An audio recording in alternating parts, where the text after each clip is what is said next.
मित्र, अॼु पाण गीत शास्त्र जा 3 अध्याय जो अभ्यास करे वारा आहियूं। पहला सुणो गीत शास्त्र जो 107 अध्याय ने तंहिंजी 1 थी 7 कलम पाण सुणो। हिते चवनि था क ईश्वर जो आभार मनो कीअं क ऊ उत्तम आई, उन जी कृपा सदा काल टके थी। इन प्रमाणे ईश्वर जा छोड़ायल के कुछणू एतिरे जंहिंखे उन दुश्मन जे हथ में जा छुड़ायो ने देश देश में जा एतिरे पूरब ने पश्चिम देश में जा उत्तर ने दक्षिण दिशा में जा उन्हीं के भेरा क्यों। रण में ऊ अजड़ वाट में भटकिया, उन्हीं के वसे जो शहर मिलियो न। बुखिया ने तरसिया थिया ने उन्हीं जा जीव मुंझाणा। पंहिंजे संकट जे टाइम में ईश्वर के उन्हीं पुकार क्यों। एतिरे ऊ उन्हीं के डोख में जा छुड़ायो। ईश्वर उन्हीं के सीधे मार्ग में हलाए क ऊ उते वसे जहिड़े नगर में पुॼे। हिन कलम में ईश्वर के इन जे लोक जी संभाल रखियो इन विषय जणाए में आयो है। मित्र, ईश्वर ते विश्वास करे पोइ ईश्वर सामे ईश्वर विषय कच ने अविश्वास ने ॻाल्हियूं न, पण ईश्वर जी भलाई विषय लोक के जणाए जो आहे। ने मित्र, जॾहिं आके ईश्वर जो अहिड़ो अनुभव थियो हूंदो त जई सामे हलीने ईश्वर जी भलाई, ईश्वर जे प्रेम ने ईश्वर जी संभार विषय लोक के जणाई सकंदा। मित्र, बाइबल में ईश्वर के मानव जात जा उद्धारकर्ता, बचाईंदल तरीके, काळजी रखंदल ने संभारींदल तरीके, मीणी ॻाल्हिए संभार रखंदल तरीके जणे में आया आहिनि। ने अहिड़े ईश्वर के व्यक्ति जेको व्यक्तिगत रीते ओळखे थी, उहो पंहिंजे मुंहं से ईश्वर जी भलाई जा गीत गाए थी। ईश्वर मुसीबत में जा छुड़ाईंदल ने पंहिंजी दैनिक रोज जी ज़रूरियात के पण पूरी पाड़ींदल ईश्वर आहिनि। इसराइल लोक के रण में पाणी, खाधे जो पूरता कपड़ा, जोड़ा, रात जे टाइम में अजवारो ने गर्मी जे टाइम में थधक जो अनुभव क्यों। मित्र, आजे संकट में ईश्वर के पुकार करो, उहाँ के छुड़ाईंदा। ईश्वर मथे अविश्वास करीने उन विरुद्ध कच क फरियाद करी जान। ईश्वर जी भलाई जो अनुभव आके ईश्वर जो भजन करे जो सिखाए थो। मित्र, ईश्वर सचाई पाते घणे भलाई ने भला थिया आहिनि। पाण कोई पण रीते उन जा उपकार भूली सकूं थी नयूं। हाणे अॻियां नेरियूं 107 अध्याय ने 8 थी 15 कलम। ही ईश्वर जी कृपा ने माण्हू जात ला उन जा नवाई लॻे अहिड़ा कम ध्यान में रखीने माण्हू ईश्वर जी भक्ति करे त कहिड़ो खासो। कीअं क तरसे जीव के वो संतोष कराए तो ने बुखे आत्मा के उत्तम वाने से वो द्रोह कराए तो। देव जे वचन सामे थईने ने परात पर जे प्रबोधक के हल्को लेखीने जेको अंधारे में ने मरण छाए में वेठा हुआ, डुख में ने कैद में हुआ, उन्हीं जा हृदय डुख से नरम करी वेधो। ऊ लथड़ी विया ने उन्हीं के मदद करींदल कोई न हो। तॾहिं उन्हीं पंहिंजे संकट मुसीबत में ईश्वर के पुकार क्यों।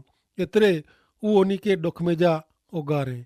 ईश्वर उन्हीं के अंधारे में जा ने मरण छाए में जा कढी आयो ने उन्हीं जा बंधन तोड़ी वेधे। ही इन जी कृपा ने माण्हू जात ला इन जा नवाए भरिया कम ध्यान में रखीने माण्हू ईश्वर जो भजन करे त कहिड़ो खासो। ईश्वर के रण में वेरान प्रदेश में अहिड़ो लख इज़राइली लोक जी वॾी प्रजा के पाणी पूरो पाड़ियो, संतोष करायो ने बुखे के उत्तम वाना એટલે કે ખાસે ખોરાક से द्रोह करायो। मित्र, अॼु जिते नेरियो होते पंहिंजे राज्य में पाणी जी तंगी आहे। गरीब लोग के 2 टाइम खाधे जो पण पूरतो मिले नथो। जॾहिं ईश्वर ते विश्वास रखदल ने ईश्वर के संकट में पुकार करींदल प्रजा के ईश्वर घणे पाणी ने खासो खोराक ॾिनो। मित्र, अॼु पण ईश्वर आके आध्यात्मिक ने शारीरिक रीते द्रोह करायला मङे था। कोरो ऐं उन वटे अचींदा क पोइ सचाई नूं छेटा फिरंदा।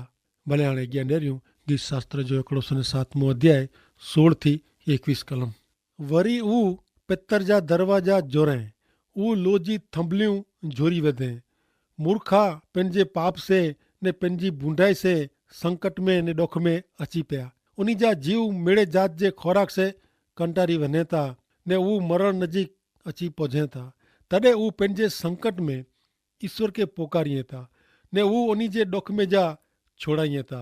ऊ पंहिंजो वचन हलाए ने उन्हीं के सरखा करे तो ने खराब हालत में जा उगारिए था। ही उन्हीं जी कृपा एतरे ईश्वर जी कृपा ने माड़ू जातला ईश्वर जा नवाय लगे अड़ा कम ध्यान में रखीने माड़ू ईश्वर जी स्तुति भक्ति करे तो केड़ो खासो। मित्र, बाइबल में ईश्वर ते अविश्वास रखदल के मूर्ख जाहिर करे में आयो है ने बई जगह ते ईश्वर ते विश्वास करींदल ने ईश्वर जो अनुभव के आए छता पाप में रौंदल के मूर्ख चे में आयो है। मूर्ख माड़ू जेकी करे वो पिंड के नुकसान करे वारो वेतो ने एड़ी ज रीते पाप करींदल माड़ू पिंड के ज नुकसान करे तो वो मूर्ख है जो पंहिंजे ज पग ते कुआड़ी मारे तो। भले हाणे अॻियां नेरियूं गीत शास्त्र जो 107 अध्याय ने तंहिंजी 22 थी 31 कलम में कोरो चवनि था। वरी उन्हीं स्तुत्यार्पण चढ़ायो ने इन जा कम गीत से जणाइए जोको वाहण में वही ने दरिये में उतरे था ने भर दरिये में धंधो कईए था ऊ ईश्वर जा कम ने उन्हण जा उन्हीं जा नवाई भरिया कम नेरिए था।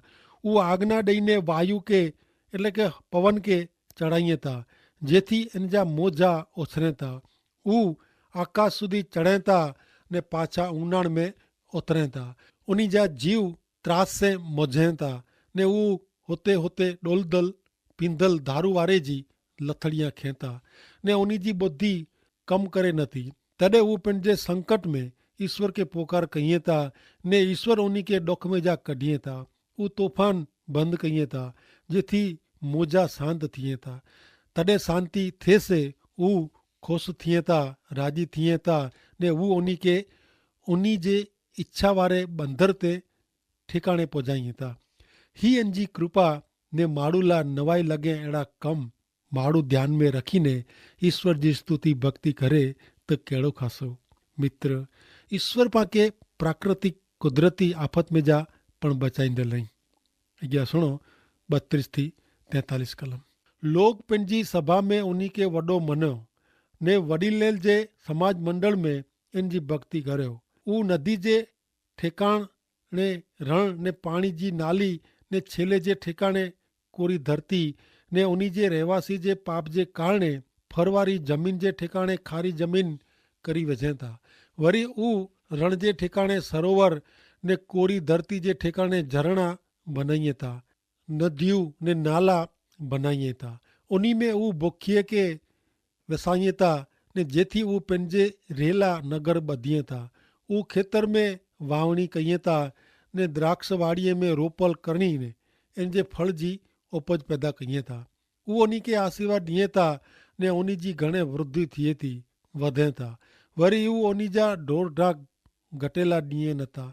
उन्हीं के जुलम आफत ने डुख पीड़ा में जा पाछा बचाए में अचनि था ने नीचा पाड़े में अचनि था। ऊ अमीर साहूकार ते अपमान खणी अचनि था ने वाट वगर जे रण में रखड़ाइए था। तोय ऊ कंगाल के संकट में जा कढी ने चढ़ती में कोठी अचनि था ने उन्हीं जे कुटुंब के टोरे वारे जी वधारिए था।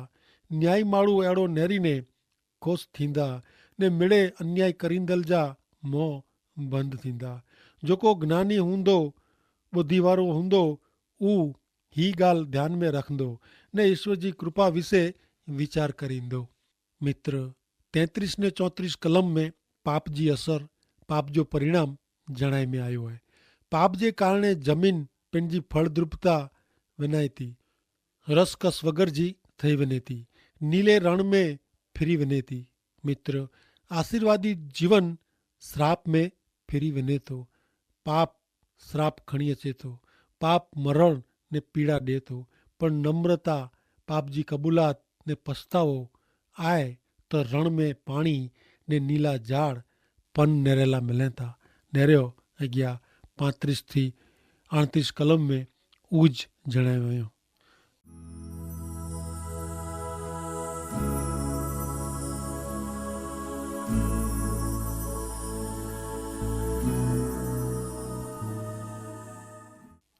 अॻियां नेरियूं हाणे गीत शास्त्र जो 108 अध्याय ने तंहिंजी पहली 6 कलमूं।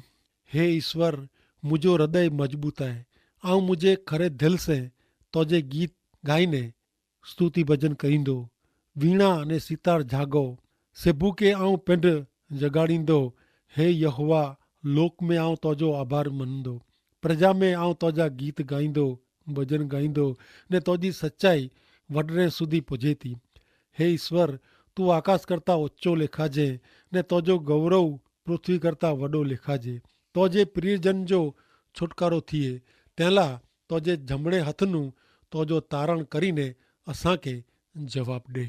ईश्वर पर जो इन जो विश्वास मजबूत आहे। उहो वहेली सवार जो ईश्वर स्तुति भजन करे थो। उहो ईश्वर जी महान सत्यता ने कृपा जो अनुभव कीअं आहे। दाऊद ईश्वर जी महानता अंगत रीते अनुभवे आहे, तंहिं लाइ लोक खे जणाए थो। ईश्वर तारण हार आई, तंहिं लाइ उहो ईश्वर जे उद्धार जे कम विषय पण ज़ाहिर करे थो। अॻियां नेरियूं गीत शास्त्र 108 अध्याय ने 7 थी 13 कलम। ईश्वर पंहिंजी पवित्रता से बोलियो आहे क आऊं राजी थींदो, आऊं सखेम खे वहचींदो ने सुकोथ जो निचाण वहची ॾींदो। गिलियाद मुंहिंजो आहे, मन्नासा पण मुंहिंजो आहे। एफ्राइम मुंहिंजे मथे जो मुगट आहे। यहूदिया मुंहिंजो राजदंड आहे। मोआब मुंहिंजो लोटो आहे। अदोम ते आऊं मुंहिंजो खासड़ो फुगाईंदो। पलिस्ती देश में आऊं जय जयकार करींदो। रांग वारे नगर में मूंखे केरु कोठी वेंदो। अदोम में मूंखे केरु पाड़ी वेंदो। हे ईश्वर, तूं कोरो असांखे छॾी ॾिनी न। हे ईश्वर, तूं असांजे लश्कर साथे निकिरे नथो। दुश्मन सामे असांखे मदद कर। कीअं क माण्हू जी मदद नकामी आहे, ईश्वर जी मदद से असीं पराक्रम करीबो। कीअं क ऊज असांजे दुश्मन खे पिचली वेचंदो। मित्र, ईश्वर मदद करता आहीं, कारण मानवी जी मदद मर्यादित ने नकामी आहे। ईश्वर सर्वशक्तिमान आई, तंहिं लाइ उन जी मदद ने शक्ति जी कोई मर्यादा न आहे। मानवी शक्ति, मानवी धन खुटी वञे थो, पण ईश्वर जो पराक्रम कायमी ने अखूट आहे। मित्र, ईश्वर आंखे आंजे पाप ते नबराई ते जीत ॾिराई था ने बर ॾिए था। मनवा जोगा आहे क ईश्वर वग़ैर आंजा करेल घणे निर्णय में आंखे निष्फलता मिली वे। पण ज ऐं आंजी नबराई लाइ ऐं जंहिंमें नबरा आयो तंहिं लाइ ईश्वर खे विनंती करियो त ईश्वर आंखे इन ते जीत ॾिराईंदा। भले हाणे पाण कार्यक्रम में अॻियां वधंदे नेरियूं गीत शास्त्र जो पुस्तक 109 अध्याय जी शुरूआत कयूं। गीत शास्त्र जो 109 गीत में ईश्वर जे अभिषिक्त जी अपमान जहिड़ी परिस्थिति विषय जणाए में आयो आहे। मित्र, अपमान कंहिंखे गमे। धारियो क आंजो कोई वाक गुनो न आहे ऐं उहो समय ने परिस्थिति में निर्दोष हुयो ने तंहिं छतां आंखे लोक में मिणी जी विचे घणे ख़राब रीते आंजो अपमान करे में अचे त पाण मेड़े अपमान जो अनुभव कयूं था। पण गीत शास्त्र 109 में ईश्वर अभिषिक्त ईश्वर पुत्र जो जेको हल्की रीते अपमान करे में आयो इन विषय जणाए में आयो आहे। ईश्वर पुत्र जे अपमान जी कोई हद न हुई। मित्र, आऊं मना तो का आते कॾहिं कोई थोकिया हूंदा न, पण ईश्वर पुत्र प्रभु यीशु ख्रिस्त मथे माण्हू थोकिया। उहो मरंदा हुआ तॾहिं पाणी पाणी चवंदल ईश्वर पुत्र खे पाणी न ॾींदे ईश्वर पुत्र खे पाणी जे बदिले सिरको ॾिनो। उहो अति पीड़ा भोगवी रहिया हुआ तॾहिं उन जी मस्करी कईंदे पिन खे क्रूस नीचे उतारी अचेला जणायो। मोते तमाचा, मथे ते कंडे जो मुगट ने पुठे ते चाबुक ने लकड़ी जो मार मारे में आयो। अचो मित्र, ईश्वर पुत्र प्रभु यीशु ख्रिस्त जी अहिड़ी अपमान जहिड़ी हालत विषय गीत शास्त्र जो 109 अध्याय ने तंहिंजी पहली 9 कलमों पां सुणो। हे मुंहिंजा स्तुति भजन जा देव, तू चुप न रहो। कीअं क बूंडा ने कपटी जा मोह मूं विरुद्ध उघड़िया आहीं। ऊ मूं सामे पंहिंजी जबे खोटो बोलिया आहीं। वरी उन ईर्षा जहिड़ा शब्द मूंखे ॿोलीने घिरी गड़ो आहियो ने मूं सामे कारण वग़ैरह लड़ाई कयो आहियो। मुंहिंजे प्रेम जे बदिले ऊ मुंहिंजा दुश्मन थिया आहीं। पण आउं ता प्रार्थना ज कयां थो, वरी उन उपकार जे बदिले अपकार ने मुंहिंजे प्रेम जे बदिले ईर्षा कयो आहियो। इन ते तूं कोई बूंडे खे रख ने इन जे जमणे कोई बरोबर खे उभो रख। इन जो न्याय थिए तॾहिं उहो अपराधी ठहिरे ने उन जी प्रार्थना पाप जहिड़ी लिखाजे। इन जा ॾींहं थोड़ा थियो ने इन जो उहिदो ॿियो कोई गिनी गिने। इन जा छोकिरा अनाथ ने इन जी पत्नी विधवा थियो। मित्र, गीत करता दाऊद पण कारण वगर घणे सहन कयवे। साउल राजा इनके वारंवार अपमान कयवे। घणे वार्ता इन ते मरी वञे अहिड़ो हमलो कयवे ने इनू बचेला दाऊद के भॼी वञिणो पियो। पण गीत शास्त्र 109 अध्याय में ईश्वर पुत्र प्रभु यीशु ख्रिस्त विषय जी भविष्यवाणी पण समायेली आहे ने प्रभु यीशु ख्रिस्त हिन वचन प्रमाणे जी हालत में जा पसार थिया हुआ। भले हाणे अॻियां नेरियूं 109 अध्याय 10 થી 20 कलम। इन जा छोकरा रखड़ी रखड़ी भीख मंगो। ऊ पंहिंजा उजड़ घर छॾीने मानी मंगी ने खे।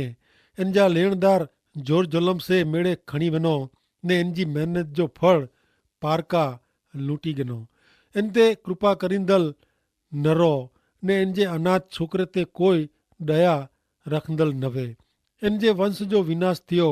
अचे वारी पेढ़ीअ में इन जो ना भूसाए वञो। इन जे बाप ॾाॾे जी बूंडाए इनके यहोवा के यादि रहे ने इन जी माँ जो पाप भूसाए न वञे। उहो हमेशा ईश्वर जी नज़र में रहो जेथी उन जो ना निशान पृथ्वी मथां उखड़ी वेझे में अचे। कीअं का उहो दया करे जो वीचार के न, पण ग़रीब माण्हू के ने आशा वगर जे माण्हू के मारी वेझेला ऊ उन जी सतावणी के। हा, ऊ श्राप ॾियण में राजी थींदो हो, तंहिंला ऊ इनके ज लॻो। आशीर्वाद ॾियण में ऊ राजी न हो, तंहिंला ऊ इन से छेटो थियो। ऊ कपिड़े वारे जी पंहिंजे शरीर ते श्राप धारण कयवे। ऊ पाणी वारे जी इन जे हृदय में ने तेल वारे जी इन जे हॾे में वेंदो हो। पहिरें जे लुगड़े वारे जी ऊ इनके ढकंदल थियो ने कमरबंद वारे जी ऊ रोज इनके वीटल रहे। जेको मुंहिंजा दुश्मन आई ने जेको मुझे आत्मा जी विरुद्ध बोलदल आई उन्हीं के यहोवा तरफ नू अहिड़ो बदलो मिलंदो।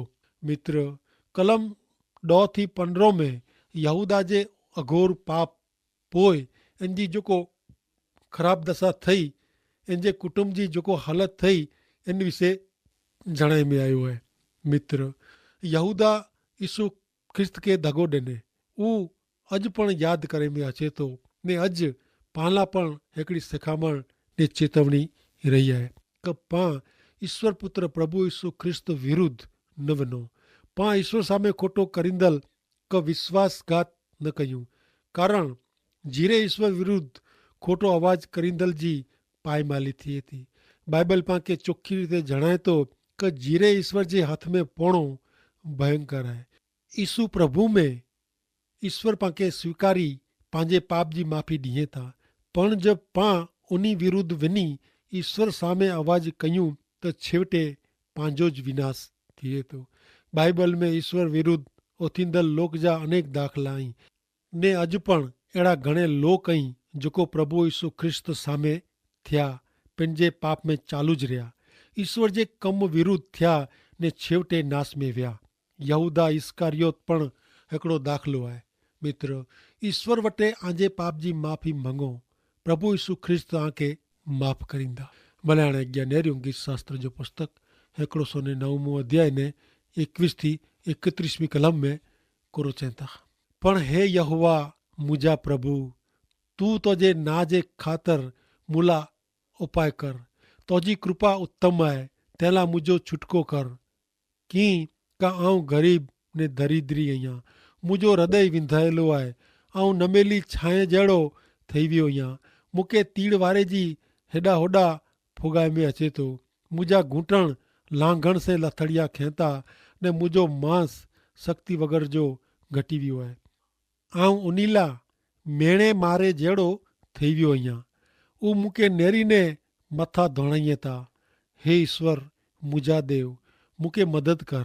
तुंहिंजी कृपा प्रमाणे मुंहिंजो तारण कर, जेथी हे यहोवा ऊ तुझ तुंहिंजे हथे के आहे अहिड़ो ऊ ॼाणे।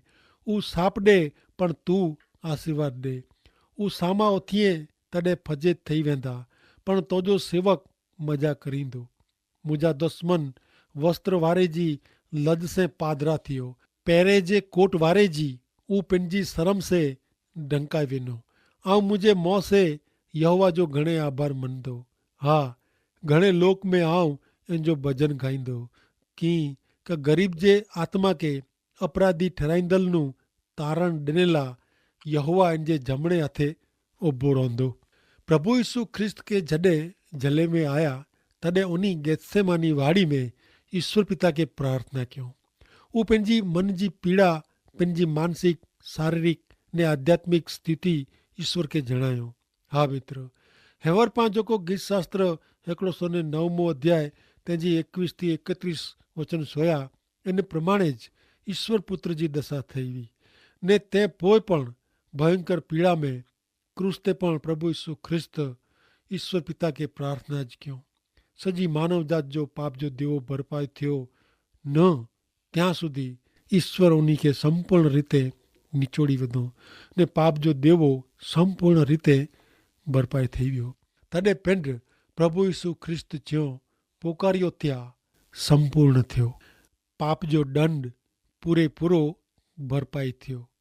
પ્રિય મિત્ર, એને જ કારણે અજ મૂકેને આંકે પાપ जी કિંમત ચુકાયેલા कीअं करे जो न आंजो देवो तो आ भरपाई थी वियो आहे ने उहो पाप जो देवो भरींदल ईसु ख्रिस्त पिंडई तंहिंला उद्धार पाप जी माफ़ी ईश्वर के मेड़वेला मात्र प्रभु यीशु ख्रिस्त मते विश्वास करियो। मित्र, प्रभु यीशु ख्रिस्त उन जे दुश्मन के श्राप ॾिनो न हुयो पर माफ़ी ॾिनो ने अहिड़ी ज रीते ईश्वर आला माफ़ी तैयार रखियो हुयो। बस आंके हू माफ़ी प्रभु यीशु ख्रिस्त पर जे विश्वास से स्वीकारे जी है। 109 अध्याय ने 28वीं कलम में चवनि था क ऊ श्राप ॾे पण तू आशीर्वाद ॾे। ईश्वर पुत्र माफ़ी ने आशीर्वाद दिए था। मित्र, मात्र सत्य ईश्वर वटा ज पाप जी माफ़ी ने सार्वकालिक आशीर्वाद मिले था ने ऊ आशीर्वाद आके पण ईश्वर पिता दिए। आमीन।